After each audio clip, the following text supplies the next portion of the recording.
I'm guessing you've taken photos that just didn't feel quite right and something felt off and jarring and you couldn't quite put your finger on why. I've been there too, as we all have, and it is frustrating, especially as a beginner, because you know something's wrong but you don't know how to fix it. And you look at other photographers and you think, what are they doing that you're not? But the good news is that the most effective solutions to these problems are usually the simplest. And in this video, I'm going to share a few quick, easy tips and tricks that help you to fix those problems in the moment when you're actually taking the photo. So when you get home from a photo shoot, your photos actually feel the way that you saw them. By the end of the video, you'll have 3 simple techniques that you can start using right now, very fast to apply, and they'll make a real difference in your photography. And so that brings me on to my first major point that I want to make here, which is how to create balance instantly. And I always say that symmetry always works compositionally because it naturally gives balance to a photo every single time you use it. So anyway, this is what I find really interesting, and it's something that I employ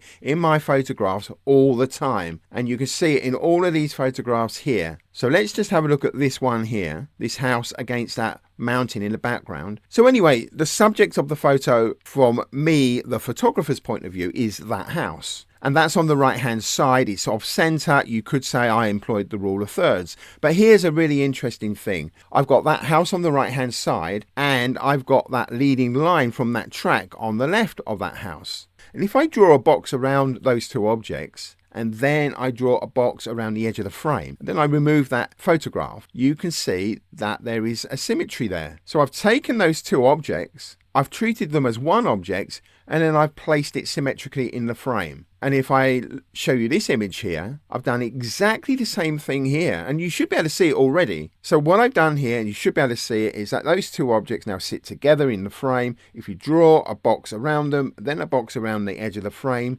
you can see that I've placed those 2 objects as one object symmetrically in the frame. Now, if I had shown you this photograph a few minutes ago, it would have been an asymmetrical photograph. The bigger objects on the left, the smaller object on the right, probably using the rule of thirds as a guide. But actually, you draw a box around those 2 objects, including that tree on the right hand side of that rock, a box around the edge of the frame, and there you can see another symmetrically placed group of objects. A kind of implied symmetry, that's what I think of it as. So that brings me on to the next point that I want to make, which is which part of the scene matters the most. So when you're composing, let's say you've got 2 distinct parts or halves of an image, which is very often the case, and you're going to have to decide which half of that image is more important in the scene in front of you. And that is very common when you're in that picture making moment.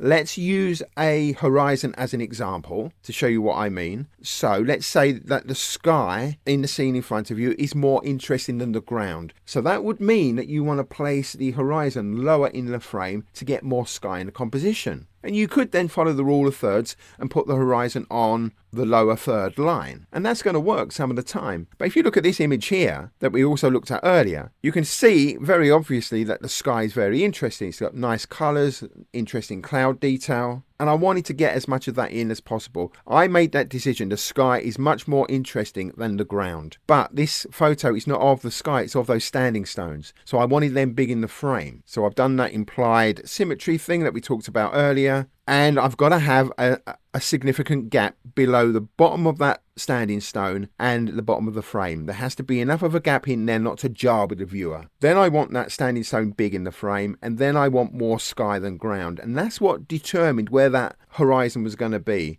But basically, more sky than ground in this photo, and I think it worked in this occasion. If the ground is more interesting than the sky, then place the horizon higher in the frame. And again, the rule of thirds may work. But if you look at this image here, I put the horizon higher in the frame, determined by that tree in the distance, and this photo is of that tree. That's what the subject is. So what made the ground interesting was the road going into the frame, and I needed enough of that road to form that leading line. And you've got the fence on the right and the left. But the sky is also interesting, so I want quite a lot of that in as well. So that determined that the horizon had to go just above center to get enough of that road in to reinforce that visual quality of it being a leading line. And then if we look at this photo here, there's lots of texture in the sea, lots of color and texture in the sky. They have equal visual weights. and the photograph is all the stronger for it. That has really worked well. So you can put horizons in the center of the frame. You don't have to put them 1/3 up or 1/3 down. Before we jump into the next tip, don't forget to hit subscribe, give the video a like, and drop a comment to let me know what you think so far. And if you want to go deeper, then just scan this QR code to join my newsletter. Plus, check out the links below for my complete composition course. It includes assignments, personal feedback, and a private space where you can connect with me and other photographers. So just check that out in the description below.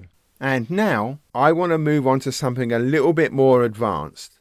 And that is using the horizon as a platform, which isn't going to mean anything at the moment, but all will be explained. It's basically just placing the horizon in your image right near the bottom of the frame. And as you can see here, I've got this detailed shot of the cathedral here, and I've got quite a thin strip of land, of ground, below the cathedral. So photographically, that ground is providing a platform upon which that architecture sits. But if we have a look at this photo, same cathedral, a different day now, the sun's come out. I've got a much thinner strip there. This is really what I'm talking about. That thin strip provides a very strong visual platform upon which the cathedral sits. And I've also got that woman walking past, and she provides scale. But if I took that platform away, you'd lose that visual impact and actually be very jarring to a viewer, because without that platform there, the viewer would want to see what's outside the frame. So you've basically got a very interesting above the horizon scene and a very boring below the horizon scene. So if you just use the area below the horizon to use as a platform upon which the rest of the image sits, that has a very strong visual impact. So if we look at some more images here, I've got a more interesting sky and a less interesting kind of beach area, but I do have that pier. I use that pier as a platform upon which the sky sits.